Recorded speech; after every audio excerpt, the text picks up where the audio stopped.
The Red Bull F1 team was founded in 2005, making it much younger than the other major organizations in the sport, but in less than 2 decades, it's won 5 drivers and 4 constructors championships to go along with 75 World Championship Grand Prix victories, good for 6 all time. It also has a significant junior driver development program, which has launched the careers of many successful drivers, including Sebastian Vettel and Max Verstappen. So, to commemorate their incredible success in such a short period of time, we've made a list of what we think are the top 10 most successful Red Bull F1 drivers. 10. Dani Kvyat. Has anyone had more Red Bull chances than Dani Kvyat? With 89 starts for Toro Rosso, AlphaTauri, the Russian is the B team's 3rd highest point scorer, trailing only Gasly and Carlos Sainz Jr. Kvyat advanced to Formula 1 after winning the GP3 championship in 2014. He performed well enough alongside the experienced Jean-Eric Vergne to take over the Red Bull seat left vacant by the Ferrari-bound Vettel for 2015. Kvyat finished 2nd in the chaotic Hungarian Grand Prix and scored 3 more points than his unfortunate teammate Daniel Ricciardo, though the Australian remained at the head of Red Bull's charge. Kvyat took another podium in the 2016 Chinese Grand Prix, the 3rd round of the season, but he was already in trouble due to Max Verstappen's meteoric rise. The Dutchman replaced him for round 5, which Kvyat struggled to accept while back at Toro Rosso, which was exacerbated by Verstappen's victory in the Spanish GP for Red Bull. Kvyat's problems persisted in 2017 and he lacked consistency. After crashing out of the Singapore GP, he was dropped, but he scored a point in his one-off return in the US GP. A year as Ferrari simulator driver was followed by another Toro Rosso deal for 2019. He did a good job, but he struggled to keep up with Gasly after he was replaced by Albon at Red Bull. Gasly led the renamed AlphaTauri team in 2020, scoring more than twice as many points as Kvyat. Despite some strong performances, Kvyat was eventually replaced for 2021 by Yuki Tsunoda, the next potential star in the Red Bull junior ranks. 9. Alexander Albon. Alex Albon was on the verge of a Formula E program when Daniel Ricciardo's departure from Red Bull triggered a reshuffle that landed Pierre Gasly alongside Max Verstappen and Albon in Toro Rosso as Dani Kvyat's teammate. The Anglo-Thai demonstrated his ability to recover from crashes and displayed flashes of brilliance, including a 6th place finish in the German GP, his first experience driving an F1 car in wet conditions. With Gasly struggling, Albon was promoted to the Red Bull squad for the Belgium Grand Prix in September, his 13th F1 start. Albon, like Gasly, failed to get close to Verstappen, but he didn't get bogged down in the midfield as much and did enough to keep the drive for 2020. Sadly, he wasn't able to do enough in his 2nd F1 season. There were 2 podiums, but Albon was once again too far away from Verstappen to help Red Bull with strategic options. He was released at the end of 2020, though Red Bull put him in the DTM ahead of Albon's return to F1 with Williams in 2022. 8. Pierre Gasly. Gasly wouldn't be as high on this list based solely on his time with the senior squad. However, his performances with Toro Rosso and the rebranded AlphaTauri team have demonstrated that the Frenchman is one of the top talents in F1's tight midfield. Gasly, another Red Bull Junior Program graduate, made 5 starts for Toro Rosso at the end of 2017 before his first full season alongside Brendan Hartley. In 2018, Gasly won the intra-team fight, nailed the days when Toro Rosso was competitive and earned a Red Bull seat when Ricciardo stepped down. During his 12-race stint with the A team, he struggled to get close to Verstappen, raced slower cars in the midfield, and had some issues working with the team to find solutions. He was replaced by Albon and returned to Toro Rosso, but recovered quickly. Gasly has been one of F1's most impressive performers since then. He finished an incredible 3rd in the 2019 Brazilian GP and has led the way for AlphaTauri. If Tsunoda had come close to matching Gasly's 2021 score, the team would have finished 5th in the Constructors' Championship, ahead of Alpine. While 2022 wasn't kind to AlphaTauri, Gasly continued to put in strong performances, doubling his teammates' points total. There was also the special day at Monza in 2020. Gasly took advantage of a safety car and a Mercedes error to hold off Carlos Sainz's McLaren to win the Italian GP. With a drive secured with Alpine alongside Esteban Ocon, only time will tell if he can continue his road back to the front. 7. Sergio Perez. After testing both Gasly and Albon in the seat vacated by Ricciardo, Red Bull looked beyond its own driver pool for 2021, leading to Racing Point's Perez being signed in to help Verstappen in his battle against Mercedes.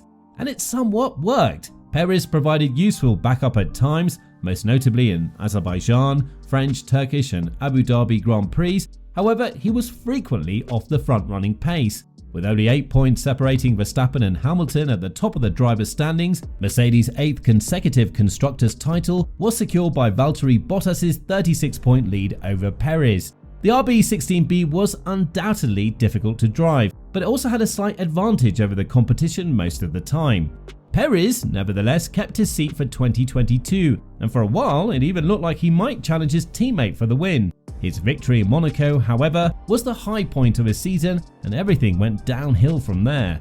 So far, his time with the team has shown that if the Mexican can master the Red Bull beast, he has a real chance to win races. So, will he finally be able to do so in 2023? Well, let's see. 6. Carlos Sainz.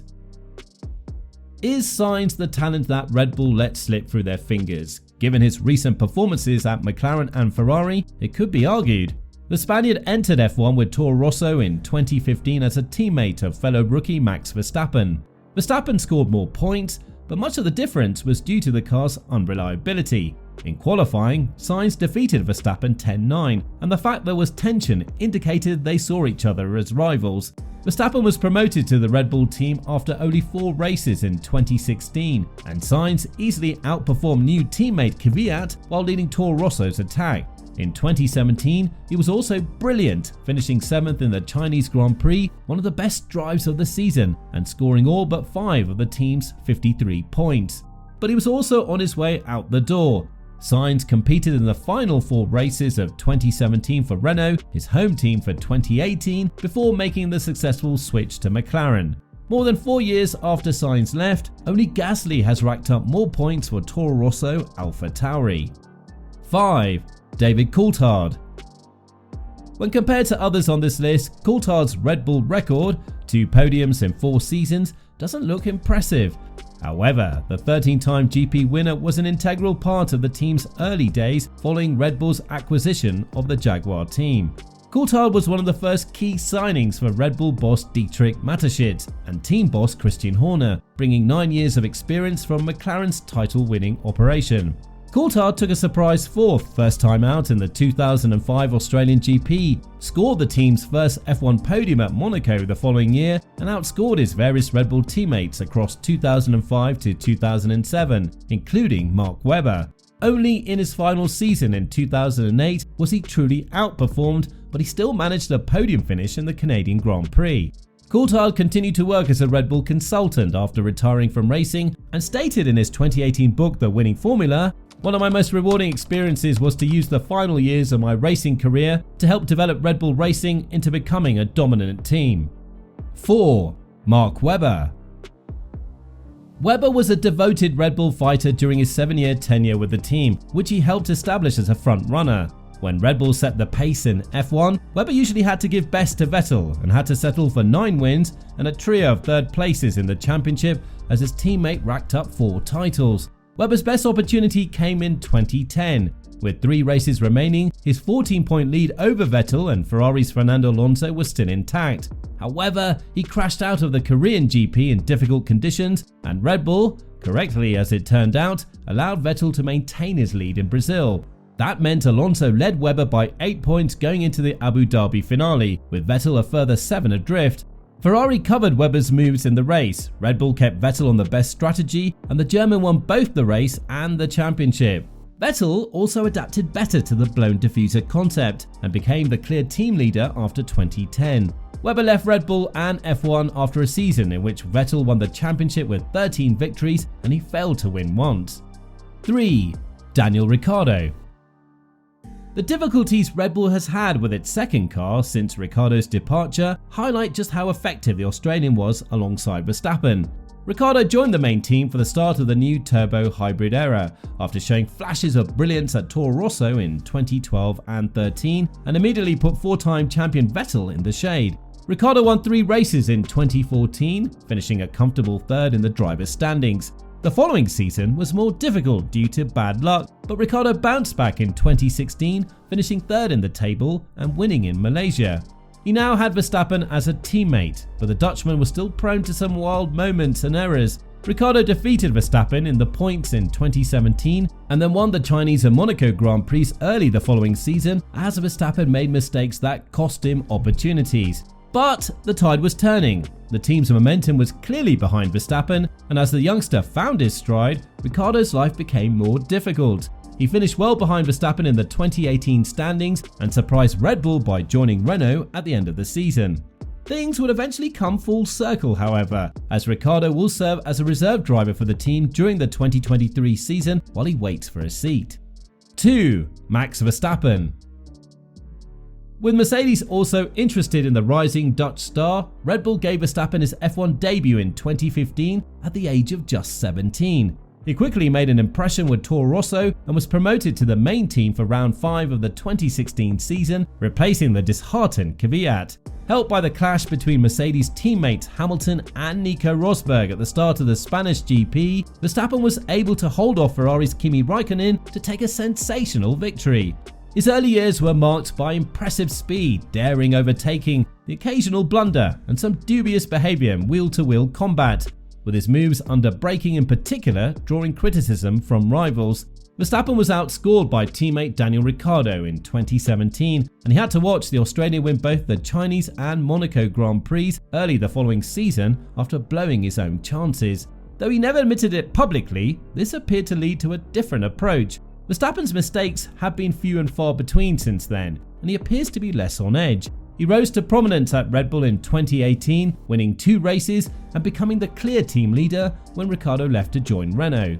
Verstappen excelled in sniping for victories and podiums against the dominant Mercedes cars of 2019 and 2020, finishing third in the drivers' standings twice. The rule changes for 2021 gave Red Bull a slight advantage over Mercedes, setting up a thrilling battle for the championship between Verstappen and Hamilton. Both made mistakes and delivered outstanding performances, with Verstappen triumphing on the final lap of the Abu Dhabi GP due to controversial race control decisions. The new ground effect era of F1 gave rise to an even stronger Red Bull and Verstappen combination in 2022, with their competition faltering at seemingly every turn. Verstappen's second title was a walk in the park compared to the previous year, with several standout performances such as at the Belgium GP, demonstrating just how dominant he was. Verstappen appears to be the undisputed #1 Red Bull driver for the foreseeable future, and if the team remains competitive for the rest of the decade, he could easily move to the top of this list. 1. Sebastian Vettel. Vettel, the original Red Bull F1 prodigy, is the only driver on this list to have won for both Toro Rosso and its big brother. His victory in a wet Italian Grand Prix in 2008 remains one of his most memorable, if not one of the most remarkable, in the sport's history. Vettel's move to Red Bull coincided with the introduction of new F1 rules and a reshuffle of the competitive order. Adrian Newey's RB5 finished the season as the fastest car, but a combination of the odd slip-up and Jenson Button's excellent early form with Brawn meant the championship remained just out of reach. That didn't last long. Vettel won the title in a thrilling 4-way battle in 2010, then dominated the following year, winning 11 of the 19 races. The battle was closer in 2012 as Alonso excelled at Ferrari, but Vettel was able to do enough in the season finale, recovering from an early spin to take 6 and the title by 3 points. In 2013, Vettel won 13 of 19 races, giving him 4 consecutive drivers' and constructors' championships. The introduction of the turbo hybrid rules finally knocked Red Bull off its perch, and Vettel didn't like the new cars at first. After being defeated by new teammate Ricciardo, he left for Ferrari in search of a new challenge. Well, that brings us to the end of our list. What are your thoughts? Will Max Verstappen be able to match Sebastian Vettel's 4 consecutive championship titles? Please let us know in the comment section down below. Now, if you enjoyed the video, make sure to like, subscribe and click the notification bell to be notified of our next uploads. Check out our other videos on the screen right now as well. Thank you for watching, and we'll see you again soon.